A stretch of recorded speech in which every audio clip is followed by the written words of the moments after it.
नमस्कार. माझ्या हातात आहे तो GR सापडला. तो GR अखेर सापडला ज्यावर नामदेव जाधवांचा उल्लेख झाला होता. त्या GRच्या तारखांमुळे बराच घोळ झाला होता आणि त्या तारखांच्यामुळे नामदेव जाधवांनी मांडलेला विषयच चूक आहे की काय असा संभ्रम निर्माण झाला होता. मीही GRच्या तारखा आणि त्यावरून शरद पवारांच्या वरती केलेला आरोप याबाबत खुलासा करत क्षमस्व म्हणत व्हिडिओ केलेला होता. पण तो GR आता सापडलेला आहे. नामदेवराव जाधवांनी सांगताना तारखेचा घोळ केला होता. तो तारखेचा घोळ वगळला तर बाकी त्यांनी या व्हिडिओमध्ये प्रतिपादित केलेली संपूर्ण माहिती खरी आहे. गडबड आहे ती फक्त तारखेची. नामदेवराव जाधव काय म्हणाले होते ते तर मी तुम्हाला दाखवणार आहेच आहे. परत सांगणार आहे. मी काय म्हणालो होतो तेही तुम्ही ऐकलेलं आहे. आता मी जे दाखवतोय ते स्पष्ट स्वच्छ आरसा समोर ठेवून असेल. चला, हा GR जो मला मी सापडला म्हणतोय त्याची तारीख आहे 23 मार्च 1994. मागे बराच गोंधळ झाला. 23 मार्च 1994चा हा GR. त्या GRचा क्रमांक आहे BCC 1093 2167 CR 141 9316B. सामान्य प्रशासन विभागाच्या या GR वरती शासन निर्णयावरती सही करणारे प्रधान सचिव आहेत S. शंकर मेमन. या माहितीसोबत तो GR ही मी तुम्हाला आता स्क्रीनवर दाखवतोय. तो GR ही तुम्ही पूर्णपणे बघून घ्या. आता हा GR 9 एप्रिल 1965च्या शासन निर्णयानुसार काढण्यात आलेला आहे. 1965चा शासन निर्णय जो होता त्यानुसार आरक्षणाची व्यवस्था कशी होती ते पहिल्यांदा ग्राफिक्सच्या माध्यमातून समजून घेऊया. अनुसूचित जाती, जातीतील बौद्ध धर्म म्हणजे अनुसूचित जातीतील बौद्ध धर्म स्वीकारलेल्या व्यक्ती यांना एकूण आरक्षण होतं 13%. अनुसूचित जमाती अज आदिवासी वगैरे आपण ज्या म्हणतो त्यांच्या आरक्षणाची एकूण संख्या होती 7%.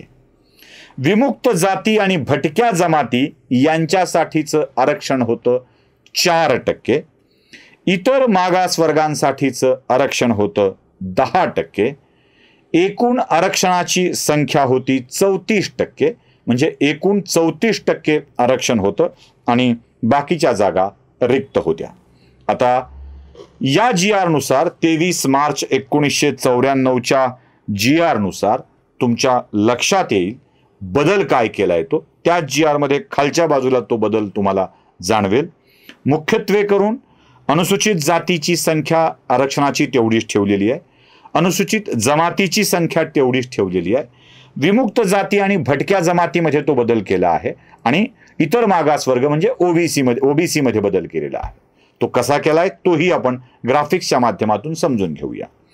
बदल असा आहे, विमुक्त जाती एकूण त्यात 14 जातींचा समावेश आहे ज्यात 3% आरक्षण त्यांना देण्यात आलं.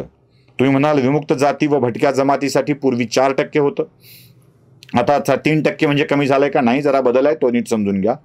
भटक्या जमाती ज्यामध्ये 28 जातींचा समावेश आहे त्यांना आरक्षण अजून दिलेलं आहे 2.5%.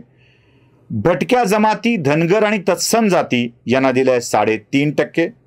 भटक्या जमाती वंजारी आणि तत्सम जाती यांना दिलं आहे 2%. म्हणजे जे पूर्वी विमुक्त जाती आणि भटक्या जमातींसाठी 4% होतं ते आरक्षण वाढलं 3%, 2.5%, 3.5%, 2%. म्हणजे जवळपास 6, 3, 9 आणि 2, 11% हे विमुक्त जाती आणि भटक्या जमातीसाठी 4%वरून ही संख्या गेली 11%वरती. तर इतर मागासवर्गीयांसाठी पूर्वी जे 10% होतं त्याची संख्या केली गेली 19%. म्हणजे एकूण आरक्षणामध्ये 11% वाढ झाली भटक्या जाती आणि विमुक्त जातींच्या मध्ये, तर 9% वाढ झाली ओबीसीच्या आरक्षणामध्ये. म्हणजे एकूण झाली 16% वाढ. आता पहिला आकडा तुम्ही पुन्हा परत बघा. ज्यात अनुसूचित जाती, अनुसूचित जातीतील बौद्ध धर्म स्वीकारलेल्या व्यक्ती 13%, अनुसूचित जमाती 7%, विमुक्त जाती जमाती व भटक्या जमाती 4%, इतर मागासवर्ग 10%, मिळून होत होतं 34%. आता वाढ झाली 16%ची, ती 16% अधिक 34%, एकूण होतं 50%. आणि इथे आरक्षणाची कमाल मर्यादा पूर्ण झाली.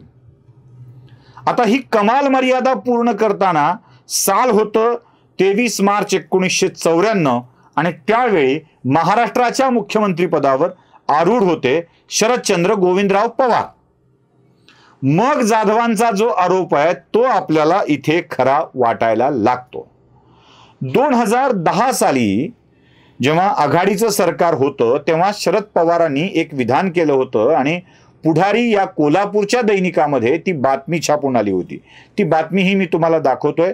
मराठ्यांना कायदेशीर आरक्षण मिळणं कठीण आहे अशा अर्थाचं पवारांचं ते विधान होतं. आणि ते विधान ऐकल्यावर 1994ला झालेला गडबड आणि पवारांचं त्यानंतरचं 10चं विधान या सगळ्यांचे कनेक्शन्स आपल्याला दिसायला लागतात. नामदेवराव जाधव जे म्हणतायत ना की या सगळ्या आरक्षणाच्या वाढ करून कमाल मर्यादेपर्यंत पवार घेऊन गेले होते, त्यावेळेला त्यांनी मराठा समाजाचा विचार केला नाही, म्हणूनच आज ही स्थिती आलेली आहे. कायदेशीर दृष्ट्या हे आरक्षण अडकलेलं आहे आणि त्याच मुद्द्याची आपल्याला इथे खातरजमा व्हायला होते. आणि हा तो GR आहे. या आधीच्या GR मध्ये इकडचा सापडला तिकडचा सापडला, साल चुकलं, हे गडबड चुकली ती गडबड चुकली असं जे होत होतं त्या सगळ्या गडबडीला दूर करणारा हा GR शरद पवारांच्याच कालखंडात आलेला तुमच्या समोर मुद्दाम ठेवलेला आहे. या GRच्या कॉपीज आता सगळीकडे बहुतेक अवेलेबल झालेल्या पण असतील.